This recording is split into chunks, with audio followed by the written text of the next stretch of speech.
자, 이번에도 사망가족께서 제보해 주셨는데요. 출고한 지 얼마 안 된 새 차 운전하셨다가 정말 큰일 날 뻔하셨다고요. 직접 들어보시죠.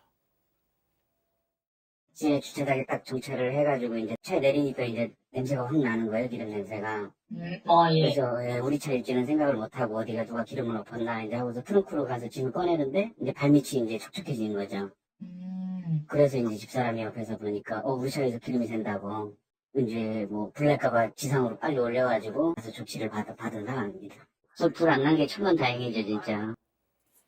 좀 설명을 해 주세요. 네, 일단 제보자가 지난 6일에요. 그 카니발 경유 차량을 장기 렌트로 출고를 받았습니다. 그리고 지난 21일에서 24일 사이에 아내랑 같이 인천공항을 통해서 여행을 다녀왔고요. 그러면서 차를 가지고 공항까지 오갔습니다. 그래서 24일에 공항에서부터 이 경기도 양평에 있는 아파트까지 이 차를 타고 도착을 했고요. 지하 주차장에다가 이 주차를 했습니다. 그래서 트렁크에서 짐을 꺼내려고 하는데 순간적으로 어딘가에서 기름 냄새가 확 올라왔다고 합니다. 이게 내 차에서 난다고는 미처 생각도 못하고 그때는 누가 기름을 어디다 엎어놨나 하고 둘러봤는데 발밑이 촉촉해지는 게 느껴졌다는 거죠. 옆을 살펴보니까 이 차량에서 기름이 콸콸 새서 바닥이 흥건했고요. 엔진룸에서는 심지어 연기가 피어오르고 있었습니다. 일단 불이 날까 봐 덜컥 겁이 났기 때문에 제보자 부부가 차를 지상으로 올려다 놨고 이때가 밤 11시였는데 긴급 출동 서비스 불러서요. 이 차량을 서비스 센터로 입고했습니다. 이거는 누유 정도가 아니라 콸콸이네요, 진짜. 콸콸이네요, 예. 콸콸. 자, 그런데 이게 경유차였으니 그나마 좀 그렇지 휘발유 차량이었으면 그러니까 이게 지금 아까 엔진룸에서 연기가 피어오르고 있었다 그랬잖아요. 음. 근데 휘발유 차량이었으면 더 큰일이 날 뻔했던 이유가 뭐냐면 휘발유가 경유보다 발화점이 낮습니다. 그렇죠. 발화점이 낮으면 아무래도 불이 쉽게 붙겠죠. 정말 저희가 생각하기도 싫은 사고가 날 수도 있었는데 일단은 이전에 저 차량 뭐 경고등 같은 것도 전혀 들어온 적이 없었다고 해요. 그래서 일단은 저 상황에 대해서 이제 서비스 센터에 연락을 해가지고 점검을 받아봤더니 차량 자체 결함이 아니고 조립 불량이다라는 결론이 나왔다고 합니다. 그러니까 쉽게 말해서 엔진에 연료가 들어가는 파이프 쪽 부품 조립이 느슨하게 됐다. 그러니까 꽉 조여야 되는데 헐겁게 조여서 기름이 샌 거다 이렇게 얘기를 하면서 부품도 교체해주지 않고 재장착해서 조립하고 세척 작업만 딱 해줬다고 합니다.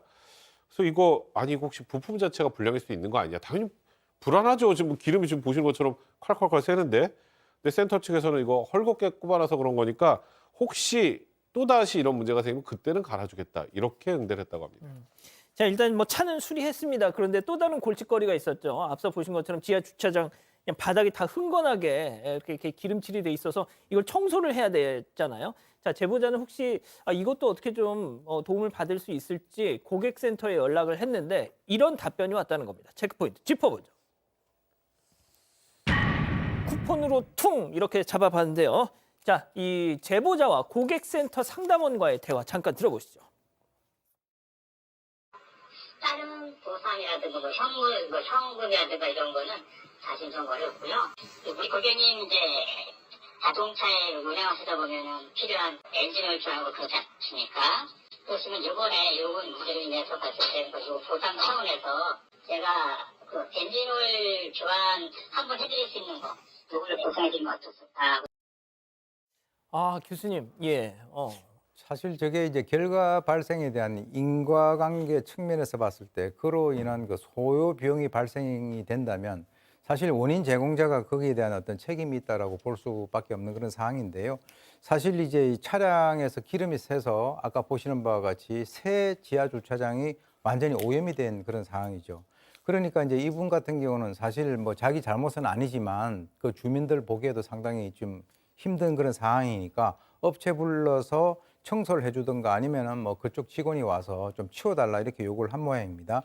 근데 이제 아까 그 통화 내용을 보셨듯이 실제로 그 부가적인 그런 부분에 대해서는 우리는 해줄 수 없다. 관리실에 얘기해라라고 하다가 나중에 이제 재차 항의를 하니까 엔진 오일 뭐 교환할 수 있는 뭐 그런 쿠폰을 주겠다라고 얘기를 했다라고 하는 것이죠.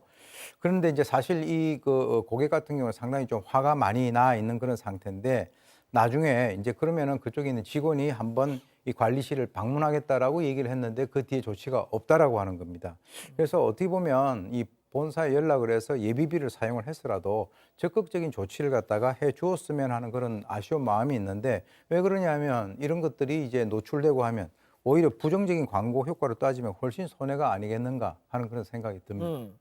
자, 그런데 이제 제보자 주장에 따르면 회사 측이 이 문제의 심각성을 뭐 너무 간단하게 생각하고 있는 것 같다. 그러니까 이 직원분도 전화로는 그걸 못 느끼시는 건지 이 제보자분이 요즘 답답해가지고 내가 동영상이라도 찍어서 보내드릴 테니까 진짜 심각한 상황이니까 가서 봐달라라고 얘기를 했는데 그럴 필요 없다라고 아예 그걸 그냥 뭐 무시를 했다라는 거예요. 교수님도 잠깐 얘기를 하셨지만 기름이 저렇게 새면요 그 뭐 공장지대나 이런 데서 그런 경험들이 있으실 거예요. 생각보다 정말 잘 안 없어집니다. 지금도 뭐 이 청소하신 분들이 매일 물걸레로 닦고 있고요. 이 지하 주차장인데 기름이 빠져나갈 데가 없잖아요. 예. 냄새가 위로 올라오고 아이고. 있고 계단을 통해서 올라오고 있으니까 다른 입주민들한테도 민망한 상황이고 뭐 이게 고개를 들고 다닐 수가 없다라는 거예요. 그 와중에 또 이 제보자분 저 차량을 아내분을 위해서 렌트를 한 거라고 합니다. 근데 아내분 입장에서는 차가 저렇게 기름이 펄펄 새는 걸 봤는데 저걸 탈 수가 있겠어요? 아유. 너 빨리 다른 차 바꿔와 그러가지고 이러지도 못하고 저러지도 못하고 있다고 하십니다. 자, 근데 이 백 변호사님, 저희가 네. 이제 사건 반장 그 안에서 이 고민중개사 코너에서 한번 다뤘던 사건이기도 한데 또 워낙 카니발이 베스트셀러 카다 맞아요. 보니까 네. 또 이렇게 알게 모르게 좀 있어요. 좀. 이거는 생각보다 좀 더 심각한 것 같은데요. 제보자의 얘기에 따르면 지난 2월 21일입니다. 기아 카니발 하이브리드를 처음 받았어요. 그래서 이제 8시쯤 받아서 5분 거리에 있는 아파트 지하주차장에 주차를 하고 아이고야. 그럼 딱 한 5분 운전한 겁니다. 음. 그리고 밥 먹고 있었는데 갑자기 휴대전화 앱으로 충돌 감지 알림, 도난 감지 알림이 뜬 거예요. 이게 뭐지? 그리고 내려가니까 그냥 30분, 8시 30분쯤이었습니다. 지하주차장은 이미 연기로 가득 차서 접근할 수 없었고 지금 보셨던 것처럼 소방차가 접근해서 진화 작업을 하고 있었다고 합니다. 지금 차량은 어우. 완전히 전소가 됐고요. 결국 폐차를 했다고 합니다. 그러니까 그러면 일단은 기아 측에서 와서 저 사고 현장에 방문해서 뭔가를 해줘야 되는데 현장에 방문도 하지 않았고 원인에 대해 조사 중이지만 아직도 명확한 답을 내놓지 않고 있는 상황이라고 합니다. 근데 저게 전소가 되면 저 차만 타나요? 주변에 또 다른 피해자들이 있잖아요. 예, 옆에 네, 당연히 그렇죠. 다른 차량들 보험 접수부터 사고 뒤처리까지 제보자의 주장에 따르면 보험 접수부터 다 제보자의 몫이었다고 합니다. 이후 뭐 차량 가격의 마지막 결제 내역 정도는 환불을 해줬는데 부대 비용 같은 것들은 전혀 아직 환불이 되지 않은 상황이라고 하네요. 양 변호사님, 지금 이 하이브리드 차 같은 경우는 새 차 인수받고 5분 만에 그리고 30분 만에 전소가 됐다는 건데, 야 이거 어떻게 하죠 이거? 그러니까 이게 문제가 이런 일이 발생을 하더라도 이게 누구 때문에 벌어진 일이라는 걸 지금은 손해를 주장하는 지금 고객이 그걸 입증을 해야 되는데 저렇게 불탄 차에서 고객이 그걸 어떻게 입증을 합니까? 이 법제도가 이런 부분에서 굉장히 지금 부실하다고 여러 사례에서 대표적으로 급발진 인정 못 받잖아요. 이런 것들을 주장을 하고 있는데 자동차 회사들이 이런 부분을 좀 지향적으로 나서줬으면 하는 그런 바람이 있습니다. 이게 5분밖에 안 된 차를 고객이 뭐 일부러 불을 질렀겠습니까? 어떻게 했습니까? 근데 저렇게 타버렸다는 이유로 지금 고객이 지금 손을 다 뒤집어 쓰는 황당한 상황이 된 거죠. 알겠습니다. 계속 좀 뭐 지켜봐야 되겠네요. 이 사건의 진실을 추적하고 싶으십니까? 그렇다면 사반 채널을 구독해주세요. 지금까지 이자연 기자였습니다.